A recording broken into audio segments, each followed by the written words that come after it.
YouTube, this is my cardboard sign. The more you own, the less free you are.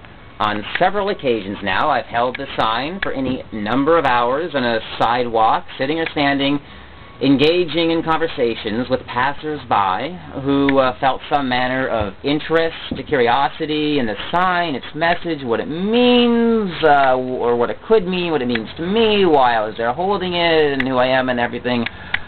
It is an astonishingly direct way to have quality conversations with complete strangers, conversations about greed, about the values, about stuff and things, about rich people and consumerism and society's use of resources, real issues which I am exploring at this time in my life, being intentionally homeless, living out of a backpack.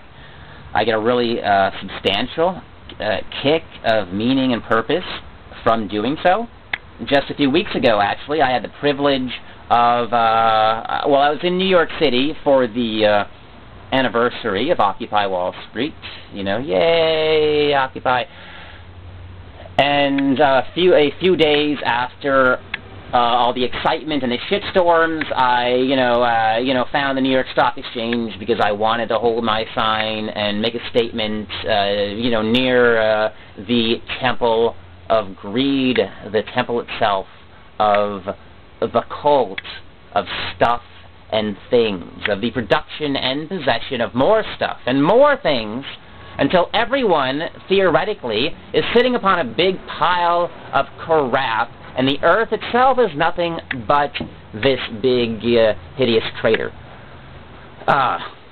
If you're wondering where I am, I've been couch surfing with an old friend here in Ithaca, New York for a few days.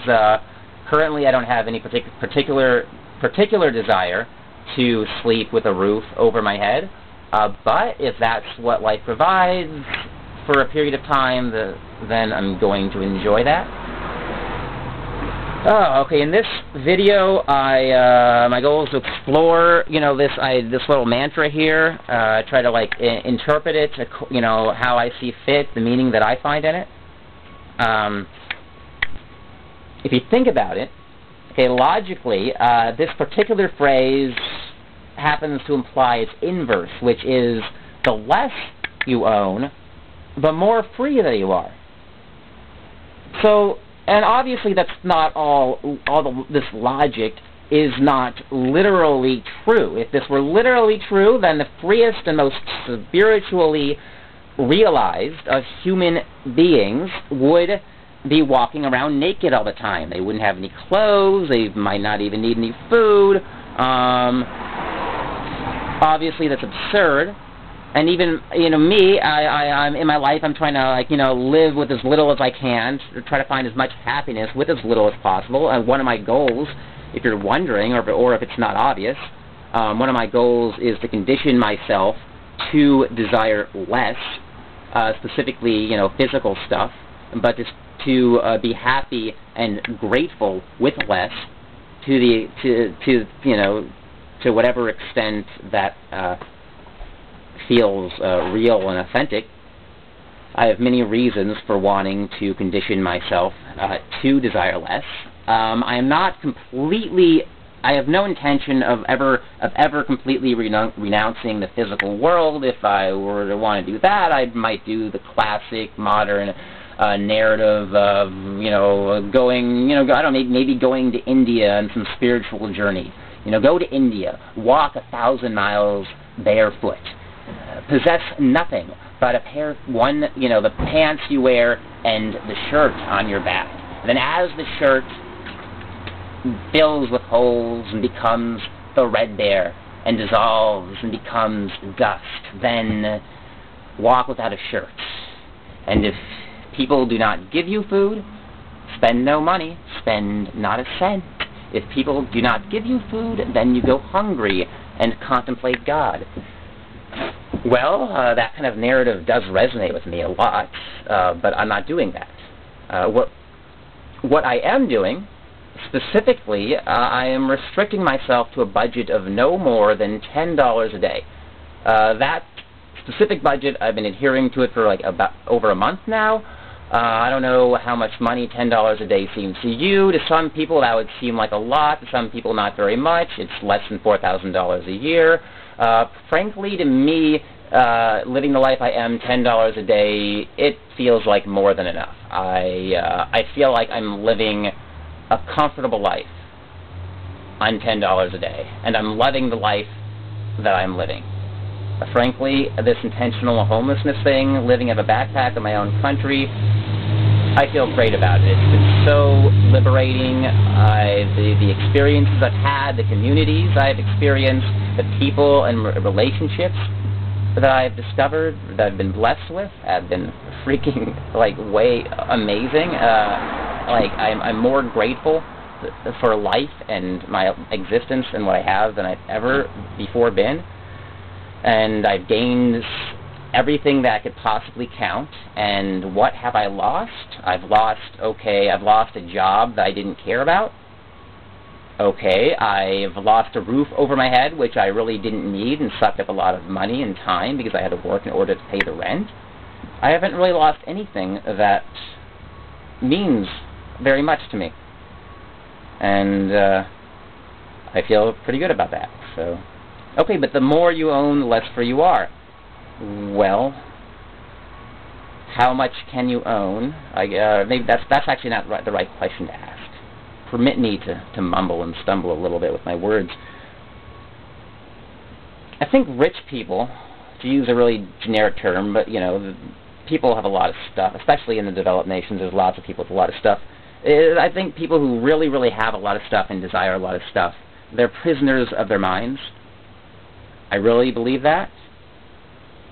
Obviously, making generalizations like that, you know, maybe there's going to be, to some degree, you know, it's not going to be completely true, but it's mostly true. Okay, rich people are prisoners of their minds. If they really knew who they were, if they really understood their own happiness, they would not even desire all the stuff they have. They'd be grateful for a lot less.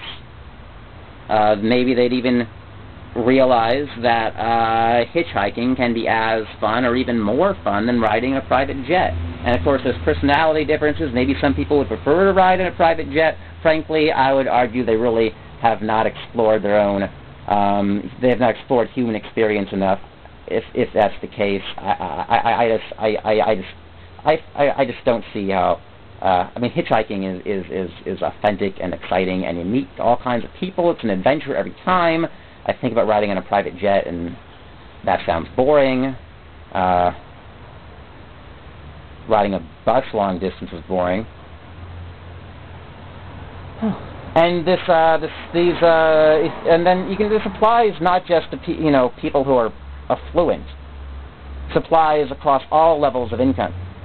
You know, I think poor people in the world, in the developed world nations today, they have it pretty darn good. And if our culture was not so obsessed with stuff and things, if our culture didn't emphasize ego and sex and consumerism and greed and all that, then we'd have a much happier culture. People would be much nicer with each other.